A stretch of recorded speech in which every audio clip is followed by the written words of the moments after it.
Most people don't really grasp how long eternity lasts, often confusing it with infinity.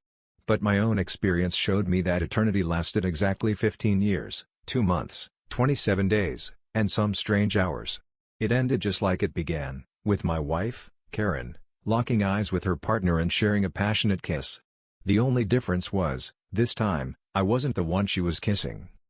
The first time it happened was when I proposed to her, asking her to be mine forever as I gave her an engagement ring. Fast forward to a different setting, and there I was, just a bystander in a restaurant 2 towns over from our home.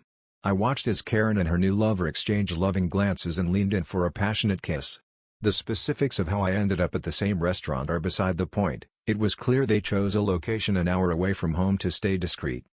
Initially, I was curious, but my emotions quickly shifted from curiosity to shock, disgust, and anger as the scene unfolded.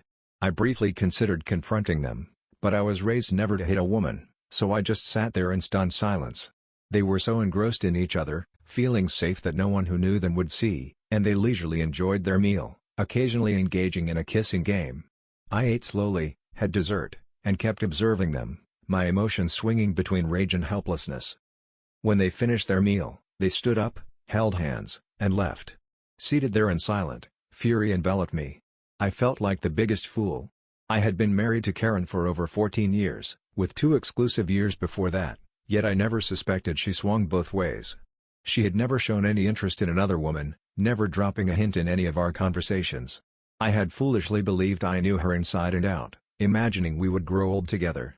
The revelation of her bisexuality was overshadowed by my anger at her blatant infidelity. Regardless of the gender of her partner, she had diverted her love, betraying the commitment we made many years ago when she accepted my ring, symbolizing an eternity that felt timeless. Who knew some eternities had an expiration date? Settling the bill, I got into my car and drove home slowly, lost in thought. Karen hadn't expected me back early from my trip, but I had resolved all issues ahead of schedule, so I headed home on Friday evening instead of Saturday afternoon as planned. I had been away since Monday morning, and besides missing Karen and the kids, the lack of intimacy for more than 3 consecutive days had left me with pent-up energy. At least, until I saw what happened in the restaurant. I was an hour from our hometown and could have driven straight through, but since I was ahead of schedule, I decided to stop for dinner as a break from driving. And the rest, as they say, is history. Our kids are 12 and 10, old enough to be left alone for an evening if Karen wanted to go out. I had no issue with it.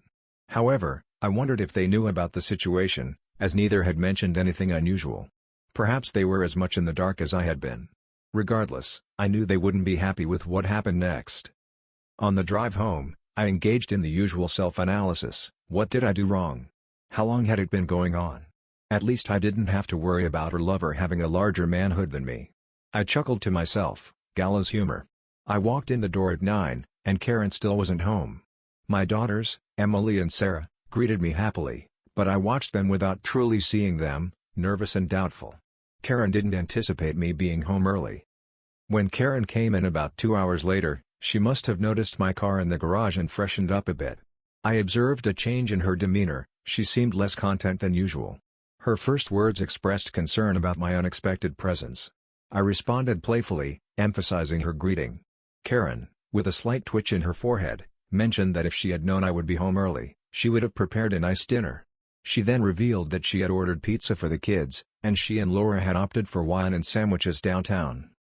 Karen, avoiding eye contact, asked if I remembered Laura from my office and if she had mentioned her before. Despite her dishonesty, I replied affirmatively. Karen sarcastically recalled Laura as a blonde with a large chest, remarking on the trail of admirers she left behind. I couldn't help but think Karen could assemble a football team just by entering a room, not solely due to her effect on married women. Laura, I mused, possessed the allure of a goddess with her remarkable chest. She was about 26 and had started working at the insurance company where Karen worked the previous year. The two became fast friends, and apparently, somewhere down the line, things escalated. At 39, Karen could still turn heads. She was blonde with a beautiful figure and curves in all the right places, only 10 pounds heavier than when we first met. It was still a great package, and until recently, exclusively mine. Despite her worried expression, Karen acted calmly. I, on the other hand, could barely stand, so I told her I was tired and going to bed. She gave me a quick peck on the lips as I walked past her and headed upstairs. Perhaps I was mistaken, but I was almost sure I tasted the remnants of her lemon games on her lips. I went to bed but didn't fall asleep. The kids went to bed before me, so when I heard a quiet conversation a few minutes later, I realized Karen was talking to Laura on the phone. It was a short conversation, and a few minutes later, I heard Karen getting into the shower in our master bathroom. Either I had scared her enough that she quit the game and wasn't as careful as before, or she thought I was asleep and wouldn't find out. My heart sank even lower. Between kids' stuff and housework, I didn't have to deal with Karen much that weekend. She suggested we have a family dinner on Saturday night, but I brushed her off, saying I wasn't in the mood and left the room, ending the conversation abruptly. Karen probably sensed something was off because I'm hardly ever rude to her. On Monday morning at work, I asked my boss, Mark, for a day off due to personal reasons. Mark, having gone through a divorce himself about 10 years ago and remarried 5 years ago, had an inkling that something was wrong in the Johnson household. Given the success of my sales trip the week before, he didn't hesitate to approve my request.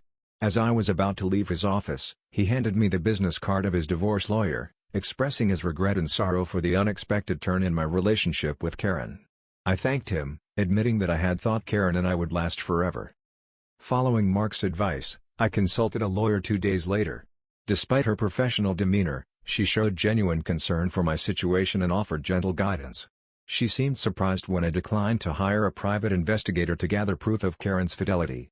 She explained that in a no-fault state, such evidence might not carry much weight. Her primary concern was the potential impact on visitation rights, although she believed this wouldn't be a major issue.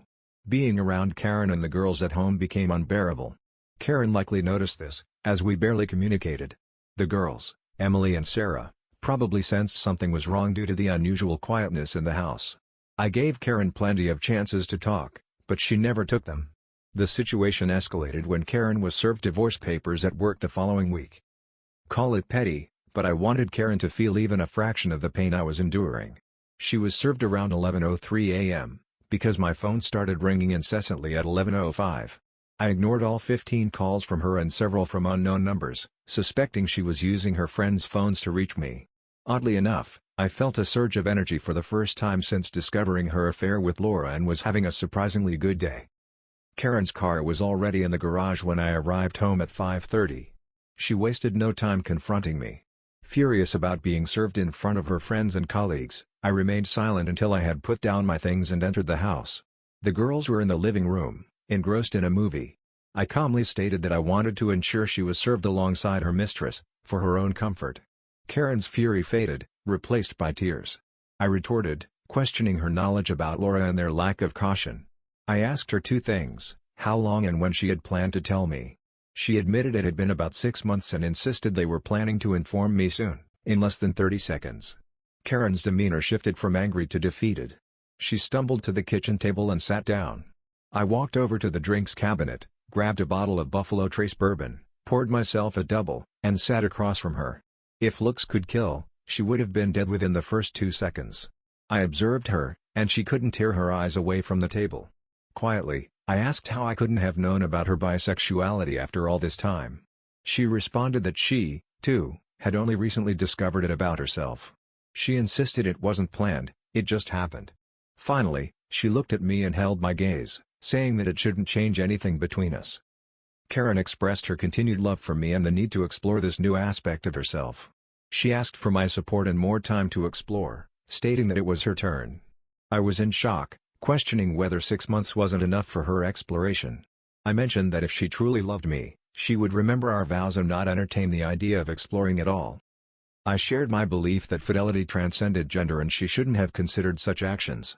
She countered by suggesting that true love could forgive a mistake, to which I argued that once could be a mistake but 6 months indicated a deliberate decision. I expressed my frustration, emphasizing that love should not give her the license to tear my heart out and jeopardize our family. I asserted that her actions had nothing to do with gender, calling her self-centered. She retorted, insisting that it had a lot to do with being with a woman and accused me of being a complainer. I confronted her, accusing her of becoming a completely different person before my eyes and challenging her love for me, claiming she now loved me like a pet rather than a man. I accused her of being in love with Laura, pointing out that I had become second place. When she denied it, I yelled at her to stop lying, asserting that I knew what I saw and knew her better than anyone else. She looked guilty, and it dawned on her that I had seen them together, despite her quick attempt to salvage the situation. I argued that it didn't change the fact that she loved someone else instead of me. I expressed the sentiment that everything might have been different if it were another man. At least then, I could confront him. She asked if we could be civil, to which I responded uncertainly, acknowledging the painful truth that she had fallen in love with a woman who had become her mistress, ultimately stealing my wife. A few months later, I learned that the children knew nothing about Karen's affair. They thought that Aunt Laura was just a close friend of Mom's. They had both seen the occasional quick kiss and gentle touch, but since Aunt Laura wasn't a man, they didn't think there was anything inappropriate. I found out about this one night when the kids and I went out to dinner, and they mentioned that Laura had been spending more time in the house since I moved out. They seemed to have figured out that Aunt Laura was one of the reasons Karen and I were getting a divorce. Since we live in a no-fault divorce state, our finances were pretty much split down the middle. I had to pay child support, and Karen got the house until the kids went to college. I moved into an apartment about 15 minutes from my old home. I was completely crushed. Karen and I kept in touch through the girls. They were involved in all sorts of activities, both in and out of school. Karen and I tried our best to show them that we were going to support them as much as possible. I don't know why, but Karen fought hard with the divorce, and it dragged on for a year before we finally finalized it. I was polite, nothing more, when I ran into Karen and Laura at my daughter's parties. As for family events, I was always invited, but knowing that Karen would be there, I apologized and avoided them. I knew I was giving up some wonderful family memories, but it took everything I had to keep my composure when she and Laura were around. I did a solo day for the kids to give them birthday and Christmas gifts. As expected, Karen and I each kept our old friends after the divorce. Most of the friends we made together during our marriage stayed with Karen. One of the husbands even told me that many of them felt awkward around me because I lost my wife to another woman. It seemed like they thought I somehow deserved it. Some of our female friends almost said as much. I didn't argue or try to keep those friends, believing the saying that tough times reveal who your real friends are. I chose not to date much in the years following the split. My heart wasn't ready for it, and I didn't feel the need for much social interaction after a year of being alone. After a year of being alone, I went to the local animal shelter and adopted a German Shepherd who was about 3 years old. I asked the staff to show me the 3 dogs that had been there the longest. The one I chose had been at the shelter since he was a puppy. After being rejected over and over, he had become a quiet, reclusive animal with the saddest eyes I had ever seen. We were like soulmates in our shared sense of rejection. His name was Max, not a cute or quirky name, just Max. Max and I understood each other. The first thing he did when I brought him into my apartment was sniff around, then climb onto the couch and curl up next to me. He was great with the girls when they came over on weekends, but I think Max preferred it when it was just us. He loved to walk and ride with me, and we could talk about almost anything, although Max was most silent during these conversations. His attentive ears and eyes told me he was listening to every word. A few years later, my oldest daughter, Emily, met a guy from Boston in college and got married. I was doing well in my engineering career, so I could afford to give her the wedding of her dreams. I couldn't have been prouder as I walked her down the aisle after the service, though she scolded me for messing up my one line. I realized during the rehearsal that my voice might crack under pressure, and sure enough, instead of saying her mother and I simply said I. I admitted to almost choking on my words, sitting beside Karen in the front row. She leaned toward me and quietly remarked that it was embarrassing, and I knew it. Laura, seated next to Karen, leaned forward and glared at me. I discreetly told her to forget it with just my lips, checking if the pastor noticed our exchange. Wedding ceremonies always stir up memories for me. Initially, I looked back on my wedding day with fondness. This lasted about 30 seconds before I mentally pictured Karen and Laura together in the restaurant when I discovered them. When I came back to reality, Karen was looking at me sadly. She blushed and quickly looked away. It seemed I wasn't the only one reminiscing. Although I tried not to watch, I noticed Karen and Laura seemed to be having a great time with Emily and her new husband, Jerry, and almost everyone else. I realized I was one of the few single people over 50 in the room, feeling sorry for myself. I went to the open bar and ordered a shot of 18-year-old Irish whiskey. Taking my glass, I sat down at my table and quietly patted myself on the back for hosting such a grand event. 3 years later, I was about to be the father of the bride again when my youngest, Sarah, had her boyfriend walk her down the aisle. This time, I decided not to go it alone and made a real effort to meet new people. Returning home from a 3-day trip out of state, 3 weeks later, I stopped at a small bar restaurant about an hour from my apartment. Though I usually avoided such places due to my dislike of country western music, they were advertising pork barbecue, so I had to stop. The food was excellent, and as the DJ started playing music around 8 p.m., I looked around for someone to chat with. Just then, a 30-year-old black woman with the face of an angel walked in. She was stunning, and I wondered why a single young black woman would be at this bar. Then again, there I was, a lonely older white guy. I knew she was probably too young for me, but I motioned to the bartender to put her drinks on my tab. He told her that her drink was paid for and gestured in my direction. She walked over to my table to thank me, and I invited her to sit down. To my surprise, she did and introduced herself as Ruby. We had a pleasant evening, and Ruby suggested we go to her place. Catching me off guard, without hesitation, we headed for the door. When a man in a cowboy hat approached Ruby and kissed her cheek, I stopped in my tracks. Ruby reassured me, introducing him as her husband, Sam. She asked if he could join, and Sam grinned, mentioning their open relationship. I felt uncomfortable, stating that the situation was wrong and a sign of a messed up generation. Raising my hands, I signaled them to stop and left alone for my car, in another attempt to find companionship. I turned to my church, where I met Amanda, a 50-year-old divorced with long black hair, a 34B chest, long legs, and a big smile. We got along well, and after a few dates, we went back to my apartment and became intimate. However, during our encounter, she began muttering her ex-husband Jim's name.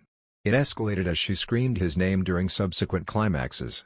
I stopped immediately, explaining that I wasn't Jim. She expressed genuine anger and questioned why I had stopped. In silence, I drove her home, and there was no fifth date. For my next dating attempt I invited a coworker over for an evening of food and dancing. Olivia, a 42-year-old divorcee who had separated from her husband almost 5 years ago, was a blonde with a slightly larger chest and curvier figure than average. We had been friends at work for about 10 years, and by this point, she had heard my sad story, and I had heard hers. Our great evening turned into several wonderful ones, and we genuinely enjoyed each other's company, even before our first time making love. Excited about the upcoming wedding, I asked Olivia to be my date. She hesitated, worried about the family dynamics with my ex-wife, Karen. I jokingly told her that she would need the approval of Max, my discerning 45-pound German Shepherd mix. I explained that if Max didn't like her, she wouldn't be able to come to the wedding with me. Olivia found this peculiar and called me a strange person. After passing Max's test the following week, Olivia agreed to be my date, which delighted my daughters. They were thrilled I wouldn't be attending alone. However, Karen seemed unhappy with this arrangement, constantly giving me dirty looks. I ignored her opinions, but it bothered Olivia, who could sense Karen's dislike. At the rehearsal dinner, I found Karen alone and decided to confront her, asking what her problem was. Karen responded with sarcasm, expressing disdain for Olivia and questioning if I was now dating Girl Scouts. I noted that jealousy didn't suit her, reminding her that Olivia, Karen, and Laura were all the same age. I teased her, saying she had traded me for a younger female version. She responded with a reluctant smile. A year later, Olivia became my second wife, and life went on. I had completely forgotten I was on the bone marrow registry until I got a call one day. They informed me that after 30 years, I was a match for someone.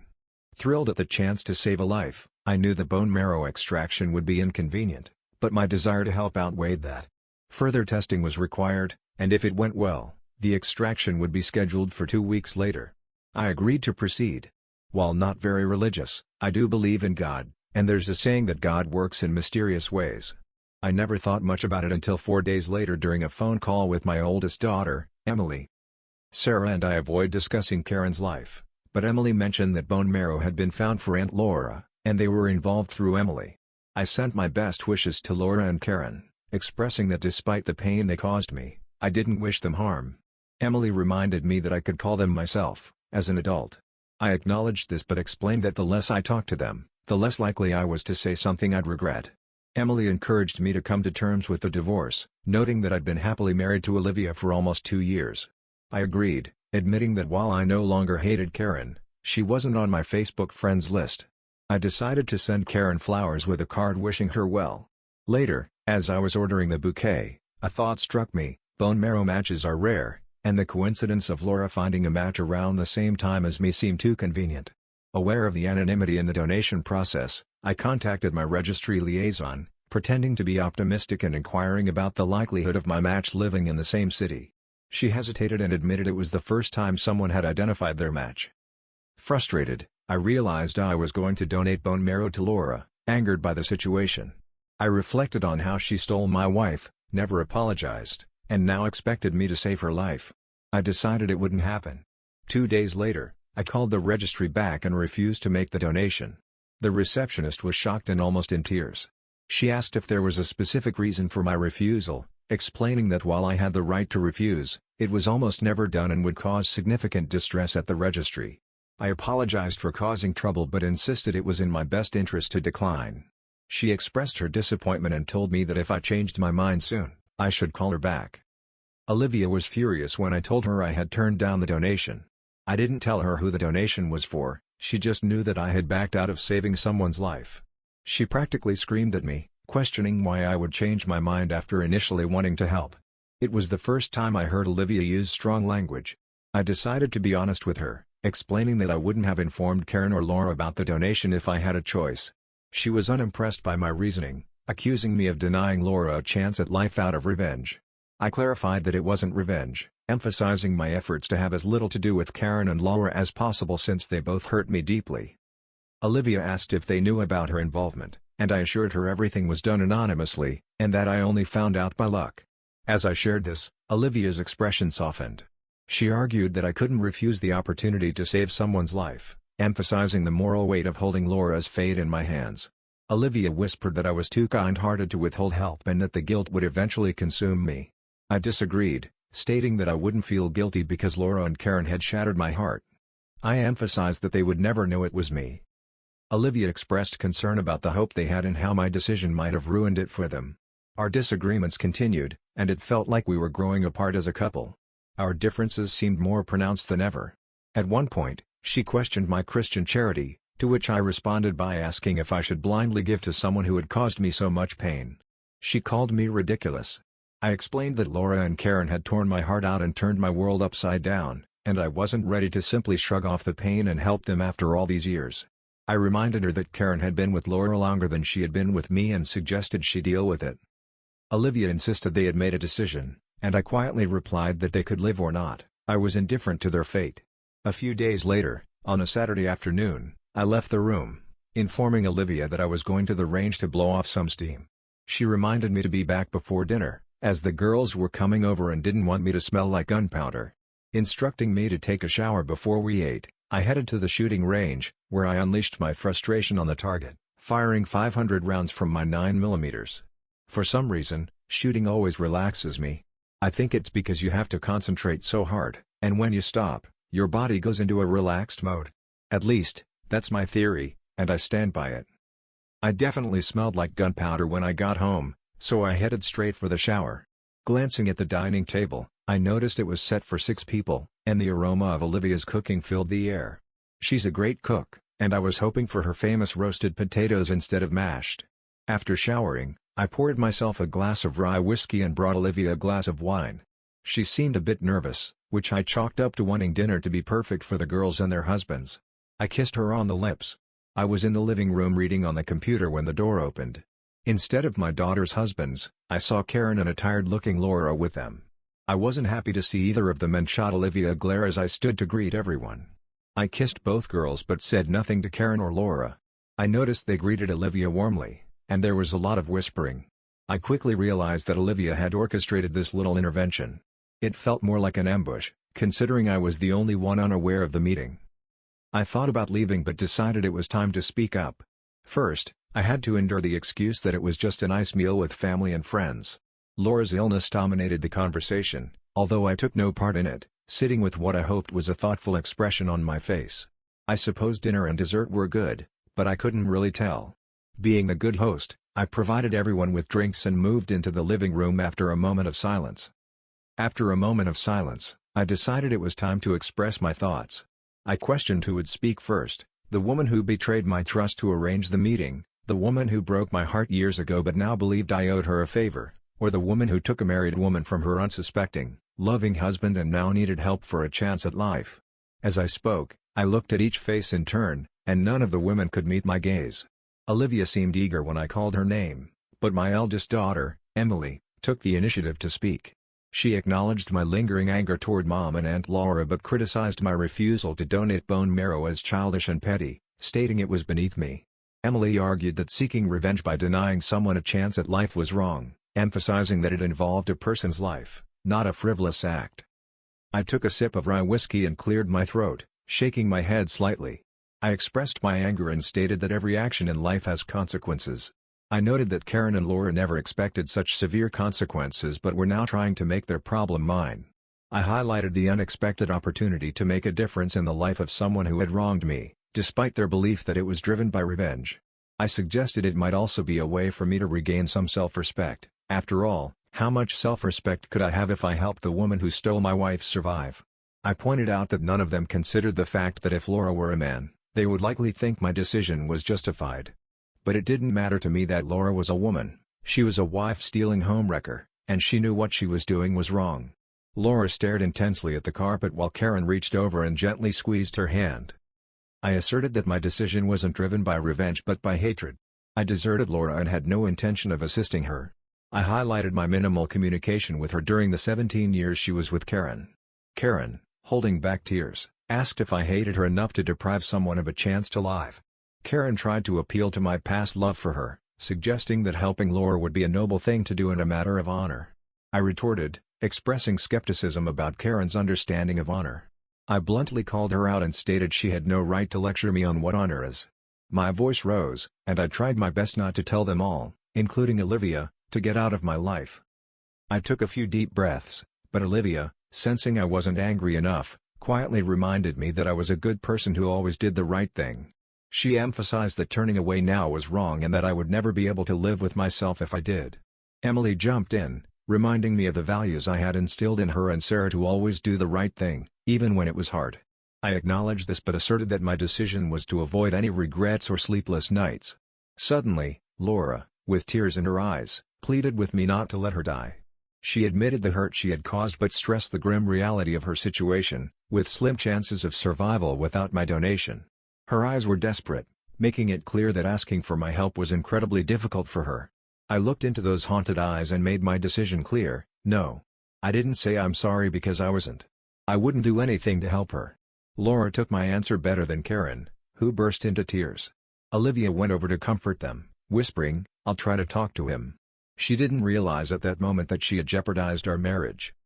Grabbing my car keys, I walked out the door while 5 women cried. I didn't return for 3 days and ignored all the calls from Olivia and the kids. When I finally returned, the house was dark. A quick look around showed me that Olivia had left. Some of her clothes were gone, but most things were untouched. I packed a few things, taking most of my belongings, and left my wedding ring on the kitchen table. 3 days later, at work, I received a call from Olivia. She was upset that our relationship was ending because I refused to save someone's life. I expressed my shock at being married to someone who had betrayed my trust so completely. I suggested that if anyone was seeking revenge, it wasn't me but perhaps a power. I referenced the biblical saying, "Vengeance is mine, says the Lord." I criticized her actions and remarked that she had really let me down. Laura passed away 2 months after our divorce, and I learned about it through the local newspaper obituary. I hadn't followed her case, and my daughters hadn't kept me informed, despite the estrangement. I stood firm in my decision not to help Laura. My decision was right for me, and I never lost sleep over not giving her my bone marrow. The bone marrow registry removed me from their list, and I was fine with that. Max wasn't thrilled with any of the women I'd brought home over the past year or so, but that was okay. At 62, I wasn't looking for another wife. Surprisingly, I was still enjoying companionship. Eligible women outnumbered eligible men about 4 to 1, and if her health was good, there was a good chance my girlfriend was ready for some fun. Of course, we couldn't frolic too much, neither of us wanted to break a hip, but more often than not, we enjoyed a nice evening together. I jokingly called my companions my handsome old singletons. I hadn't spoken to anyone in my family for over 4 years when Sarah called to tell me that Karen had died a few days ago. She thought I should know and invited me to the funeral. We had 15 good years together and 2 kids, so I figured I should at least show up. Maybe I could improve my relationship with the girls. I sat in the back, alone. It was a nice ceremony. After the funeral, I approached the girls and their families. I received shy hugs from the girls, firm handshakes from their husbands, and shy greetings from my 3 grandchildren. We went to a nearby restaurant to talk. After a few minutes, Emily abruptly questioned why I had let Aunt Laura die. I noted how the conversation hadn't changed after 4 years, referring to Laura as a wife thief. I asserted that this would be the final discussion on the matter, changing the topic. I pointed out a young man at the bar and suggested a hypothetical scenario where he kissed Emily. Her husband, Jerry, immediately said he would deal with him. When asked about a potential affair, he stated the man would already be dead. I drew a parallel, saying that since the man would be dead, Jerry wouldn't have to worry about donating bone marrow if he fell sick. Jerry agreed, and I clarified that my decision not to save Laura's life was partly because she was a woman, which may have been a mistake. I asserted that I wouldn't have saved the life of a man involved with my wife or the one who stole her. Jerry agreed, understanding dawning on him, and he looked around, seeing the realization in everyone's eyes. I quietly shared that I wasn't proud of my decision but wasn't ashamed either, explaining that Laura didn't deserve my compassion for what she did. Sarah questioned how I could withhold compassion if I ever loved her mother. I confessed to having loved her mother deeply, but when she broke my heart, much of that love turned to hate. I acknowledged that I was just a man, not the monster her mother had portrayed. I expressed that things didn't turn out well for her mother and that karma eventually caught up with her. Laura's tears filled the eyes of the other adults, while the children looked confused and worried. I recognized that it would take time for all of us to come to terms with the situation and suggested that we not dwell on the past, as life goes on.